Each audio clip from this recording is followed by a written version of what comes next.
Rasuluhu sallallahu alaihi wasallam wa ala alihi wa ashabihi amma ba'du. Alhamdulillahirabbil alamin, kita bisa melanjutkan kembali kajian kita, yaitu ringkasan syarah hadis dari kitab Arba'in An-Nawawi. Kita masuk ke hadis yang kedua, yaitu hadis yang disebut juga dengan hadis Jibril atau Maratibuddin, hadis tentang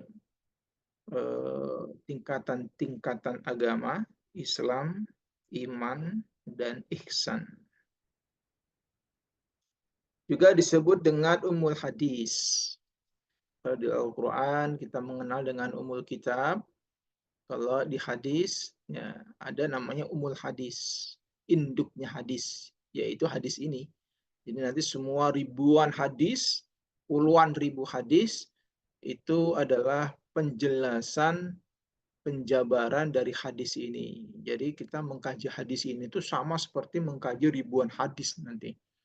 Karena dari hadis ini nanti masuk di dalamnya pembahasan tentang akidah, ya akidah tauhid, akidah Islamiyah, membahas tentang fikih, ya, kemudian tentang tasawuf, tentang akhlak dan lain sebagainya. Jadi ini pembahasannya luas banget. Ya, namun kita tidak akan membahas terlalu panjang lebar karena sesuai dengan judulnya tadi, ringkasan, ya, ringkasan syarah dari hadis Arba'in Nawawi. Baik, kita masuk ke hadis yang ke bagian 2, yaitu hadis nomor 2, kita bagi menjadi 6 atau 7 bagian. Nah, kita masih bahas bagian yang kedua, yaitu pembahasan tentang Islam. Ya, membahas tentang Islam. Islam ya secara syar'i ini sudah dijelaskan oleh Rasulullah Shallallahu Alaihi Wasallam, ya pokok-pokok Islam yang tidak boleh ada perbedaan di antara kaum muslimin.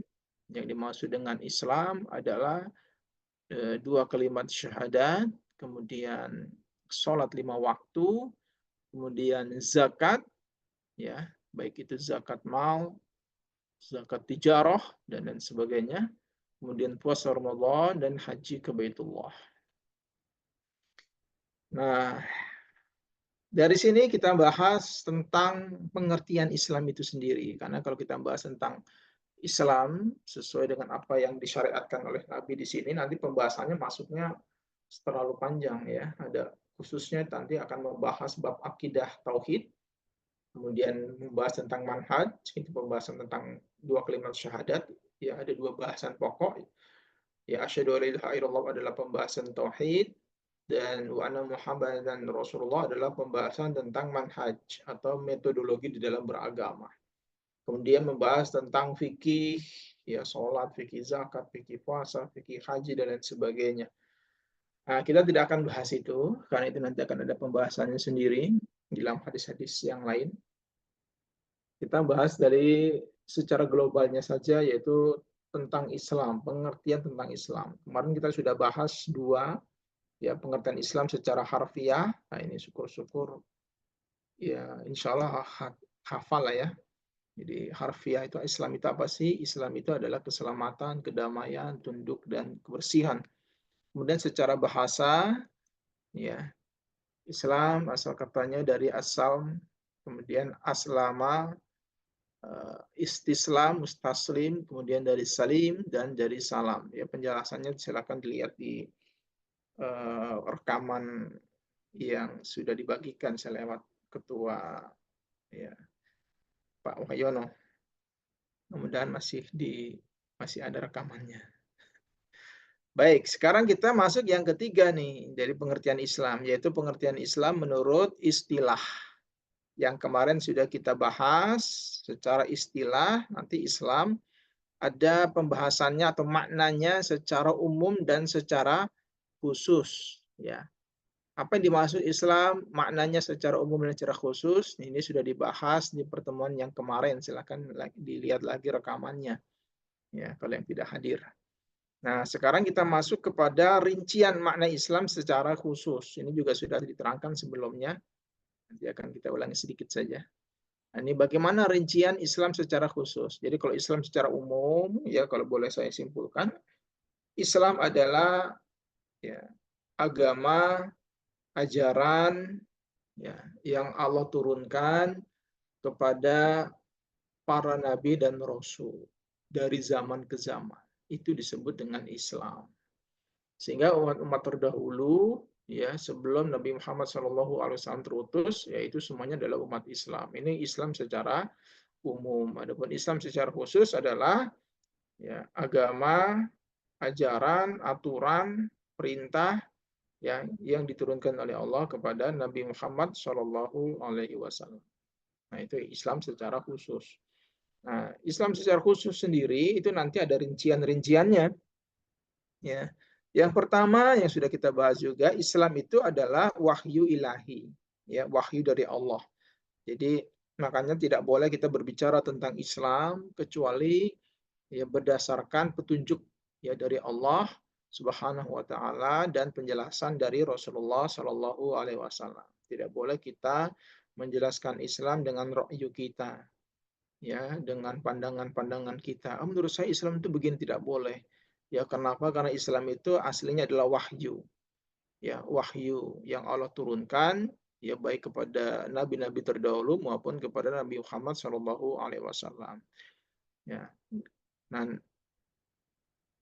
para nabi ya termasuk di sini Nabi Muhammad Shallallahu alaihi wasallam punya tugas untuk menjelaskan ya rincian dari Islam itu sendiri. Maka apa yang Rasulullah Shallallahu alaihi wasallam sampaikan itu betul-betul adalah wahyu dari Allah, bukan hawa nafsu beliau. Wa ma yantiqu 'anil hawa in huwa illa wahyu yuha. Ya, dan tidaklah apa yang diucapkan oleh Nabi Muhammad SAW itu ya menurut kemauannya sendiri, menurut hawa nafsunya sendiri, bukan.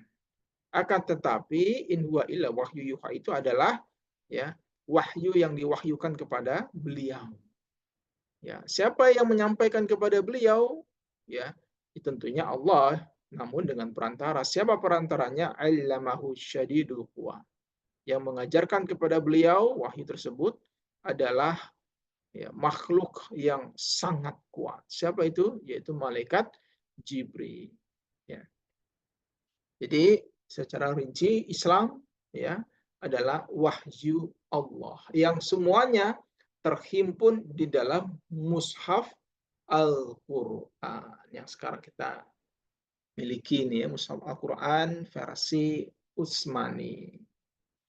Ya, ini adalah sumber utama dari ajaran agama Islam. Ini secara apa namanya khusus, ya. Jadi secara khusus sumber ajaran agama Islam adalah Al-Quran. Ya, kalau secara umum ya kitab-kitab semuanya berbicara tentang Islam, Taurat, ya, Zabur, Injil juga begitu. Tapi secara khusus, ya Islam adalah wahyu Allah, ya, yang terhimpun di dalam mushaf Al-Quran yang menjadi sumber utama ajaran agama Islam. Ini Islam secara khusus, rinciannya begitu. Kemudian yang kedua, ya, Islam itu adalah agama atau ajaran yang diturunkan kepada Nabi dan Rasul. Khususnya dalam hal ini adalah Rasulullah Shallallahu Alaihi Wasallam. Silakan dilihat di situ yang saya kasih warna merah ya.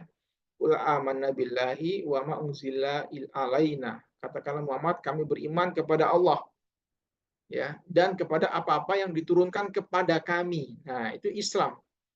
Apa saja yang dimaksud di sini adalah wahyu, petunjuk, ajaran yang Allah turunkan kepada kita, itu namanya Islam.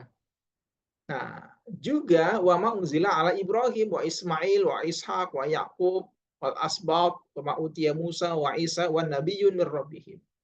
Nah, begitu juga apapun yang diturunkan oleh Allah kepada Ibrahim, Ismail, Ishak dan seterusnya ini namanya Islam juga. Ya.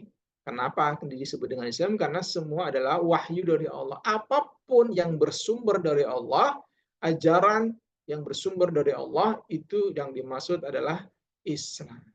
Makanya di kalimat selanjutnya wa nahnu lahu muslimun, dan kami hanyalah berserah diri, ya, berserah diri hanyalah kepada Allah Subhanahu wa taala. Wa nahnu, dan adapun kami, lahu kepada Allah, muslimun, orang-orang yang Islam. Artinya orang-orang yang berserah diri. Kami berserah diri hanya kepada Allah. Nah, ini termasuk bagian dari ajaran tauhid, ya, al-istislam. Kita berserah diri hanya kepada Allah, tidak kepada yang lain.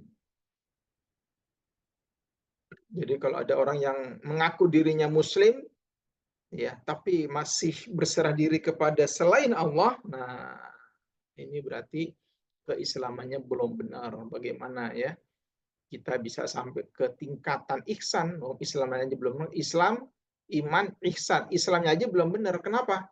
Salah satunya ini, mengaku dirinya muslim, tapi masih bersekutu, ya, kepada selain Allah. Masih menggantungkan nasibnya, masa depannya, dan lain sebagainya, ya, selain kepada Allah. Berarti tidak pas dengan, ya, nama Islam atau Muslim itu sendiri. Kenapa? Karena Muslim itu artinya orang-orang yang berserah diri. Wa nahnu lahu muslimun. Ya, itulah Islam secara khusus yang kedua. Kemudian yang ketiga, ini juga sudah kita bahas, Islam adalah sebagai pedoman hidup.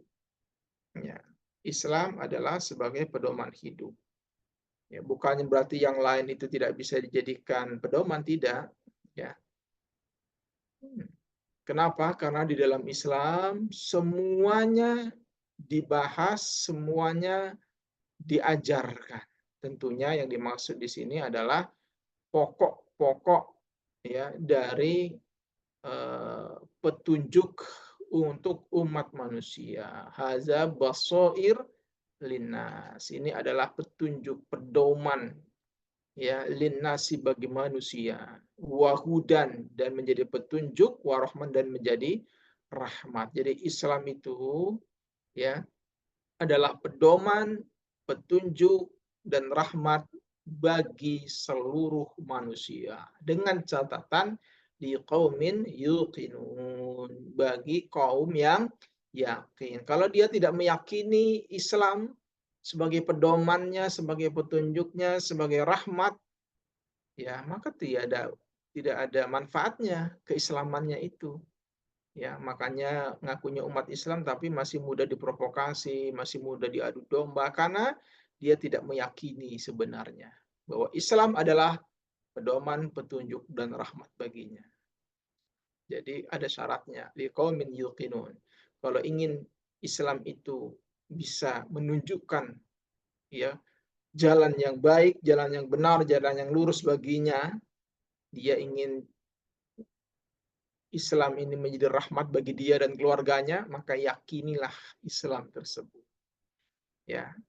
Dan dimaksud di dalam Islam di sini adalah petunjuk yang Allah turunkan yang disebut dengan Al-Qur'an. Maka mau tidak mau, karena Al-Qur'an ini adalah sumber dari ajaran agama Islam atau ajaran agama Islam, ya Quran itu, maka mau tidak mau umat Islam wajib, ya, menjadikan Al-Quran sebagai pedoman, sebagai bacaan wajib. Bacaan wajib itu artinya ya tiap hari dibuka, tiap hari dipelajari. Namanya bacaan wajib kan begitu, ya, panduan utama. Ya, kalau Bapak Ibu sekalian bekerja sebagai seorang pilot umpamanya, ya bacaan wajibnya ya buku tentang urusan, ya, pesawat, ya kan, pengoperasiannya, kemudian rute-rutenya dan segala macamnya. Kalau Bapak Ibu sekalian sebagai seorang dokter spesialis, ya bacaan wajibnya ya berhubungan dengan itu. Nah, umat Islam bacaan wajibnya ya Al-Qur'an. Kalau ngaku dirinya muslim, maka wajib bisa baca Al-Qur'an, baca isinya maksudnya, ya. Bukan cuma bacaan doang, bukan cuma hanya dibaca secara tajwid dan makhraj, tapi bisa baca isinya. Percuma kalau kita bisa baca doang tapi nggak ngerti isinya, sama kayak kita baca buku panduannya bahasa Jerman. Ya bisa doang kita baca hurufnya kan mungkin sama ya, A, B, C, D, E, F, G-nya dan seterusnya. Tapi kita nggak ngerti isinya, bukan itu yang dimaksud ya. Bacaan wajib itu ya kita ngerti isinya, yang dimaksud baca isinya di dalam kehidupan sehari-hari. Maka dari sini bisa kita ambil kesimpulan ya, dari yang sudah kita pelajari bahwa rincian makna Islam secara usus, satu, Islam sebagai wahyu ilahi. Ya. Yang kedua, bahwa Islam itu diturunkan kepada nabi dan rasul, khususnya kepada Rasulullah Shallallahu alaihi wasallam. Kemudian yang ketiga, Islam itu sebagai pedoman hidup. Ini yang sudah kita pelajari. Ya, saya hanya mengulas supaya benang merahnya itu dapat ya, urutannya sesuai dengan urutan. Bisa dipahami ya. Kemudian itu yang ketiga. Yang keempat, ya ini kita masih bahas istilah Islam secara khusus, bahwa yang keempat ya, Islam itu mencakup hukum-hukum Allah ya dalam Al-Quran dan Sunnah Rasulullah Shallallahu Alaihi Wasallam. Sehingga ketika kita berbicara tentang Islam, Islam itu apa sih? Islam itu adalah hukum-hukum Allah yang ada di dalam Al-Quran dan Al-Hadis. Ya. Jadi kalau kita ngomong Islam itu apa sih? Ya Islam itu penjelasannya ada di Quran hadis. Nah ini kembali lagi ke tadi. Kalau ketika kita mengaku dirinya adalah umat Islam, kaum muslimin, dan ingin menjadikan Islam sebagai petunjuk hidup kita di dunia dan akhirat, maka wajib ya kita mengerti isinya Al-Quran dan Al-Hadis dan menjadikan Al-Quran dan Al-Hadis adalah bacaan wajib kita. Alhamdulillah ya, kajian kita bukan saja tafsir Al-Quran, juga ada kajian hadisnya. Berarti sudah klop ini sebenarnya ya, sudah tepat ini. Sudah tepat, tinggal melanjutkan ya, kalau kata Bu Cici tadi tinggal istiqomahnya aja. Ini istiqomah yang susah ini. Dari sini Allah Subhanahu wa taala berfirman di dalam surat Al-Maidah ayat 49, wa anihkum bainahum bima anzalallah wa la tattabi' ahwa'ahum. Dan hendaklah ya, kalian bertahkim ya, memutuskan suatu perkara di antara kalian dengan apa? Bima anzalallah. Ya, dengan apa-apa yang Allah turunkan. Menurut apa yang diturunkan oleh Allah. Jadi orang Islam kalau berhukum, bertahkim, memutuskan suatu perkara ya yang berurusan dengan kehidupannya, ya hendaklah memutuskannya itu dengan Al-Qur'an, dengan Al-Hadis. Berarti mau nggak mau nih kita harus memiliki ya ilmu ya Al-Quran dan hadis, supaya Al-Quran dan hadis ini menjadi tahkim bagi kita, menjadi pedoman hukum, panduan hukum bagi kita.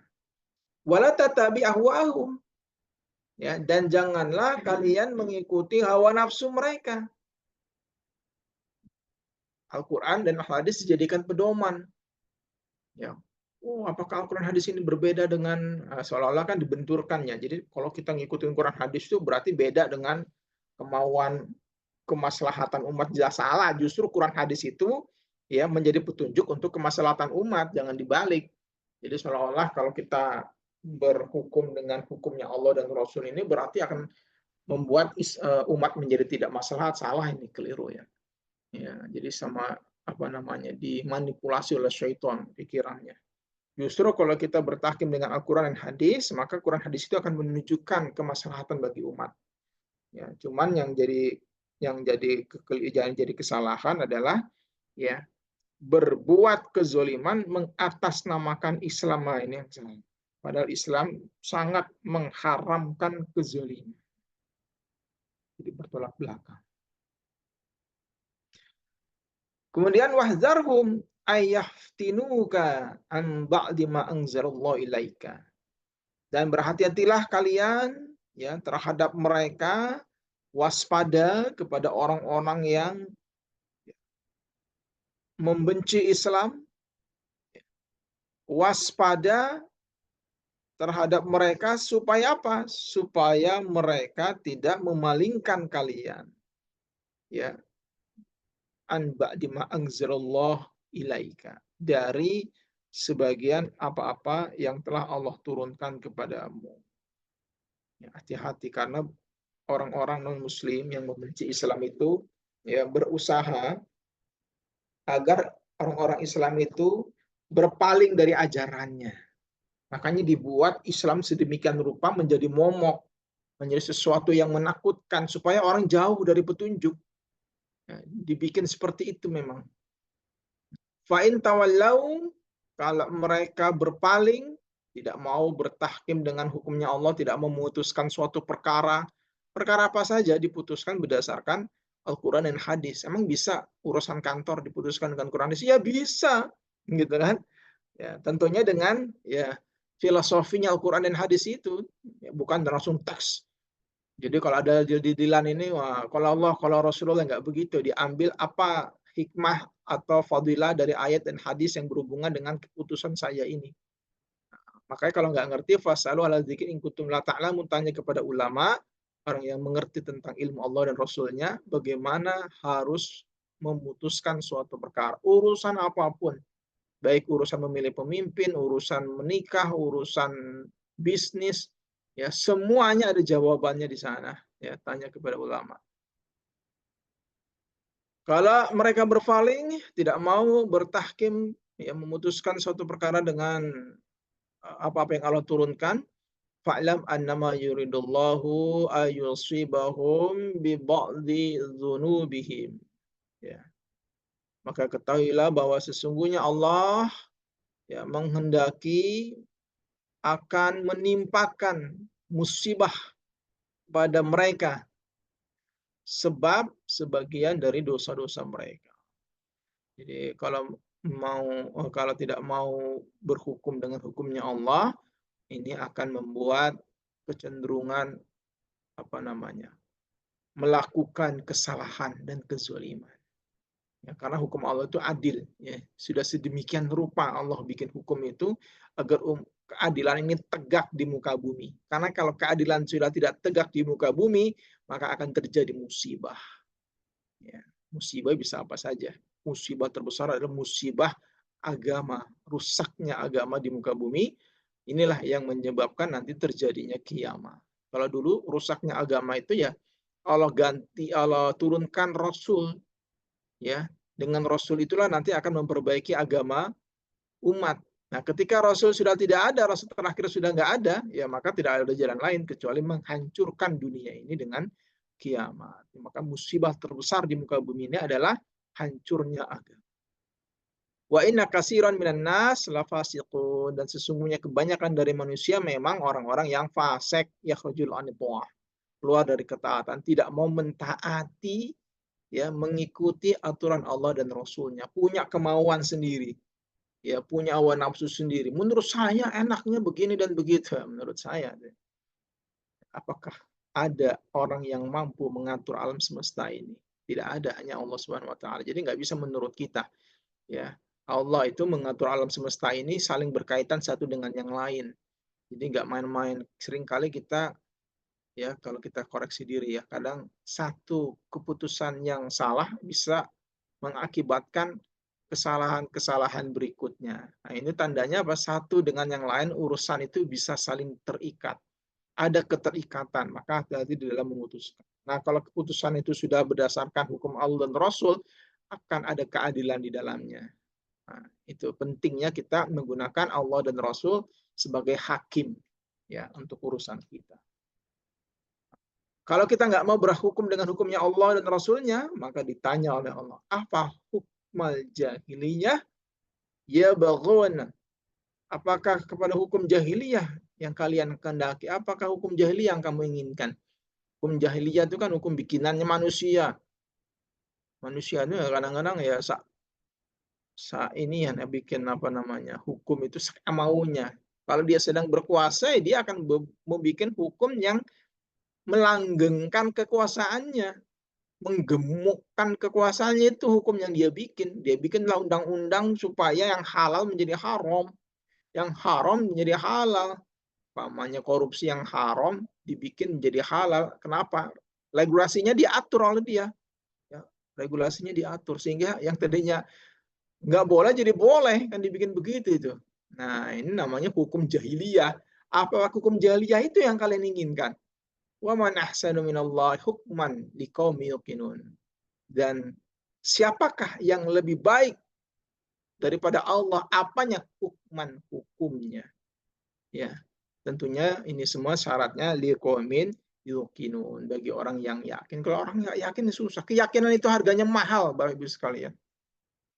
Ya, keyakinan itu harga. Kadang-kadang orang untuk yakin itu harus, kalau bagi orang contoh, ya orang yang sakit, dia pengen tahu ada penyakit apa, supaya yakin, dia cek ke laboratorium, kadang-kadang dengan alat yang sangat mahal, puluhan juta. Untuk apa? Untuk meyakini, supaya yakin ada penyakit apa di tubuh saya kira-kira nih.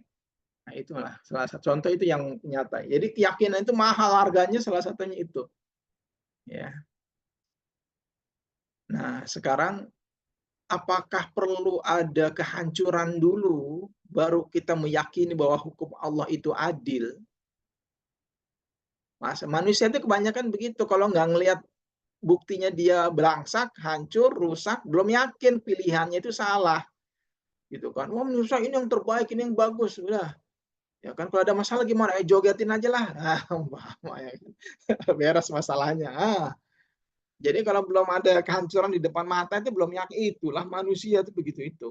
Umumnya seperti itu, ya. Baik, saya rasa sampai sini dulu kajian malam hari ini. Selanjutnya kalau ada pertanyaan,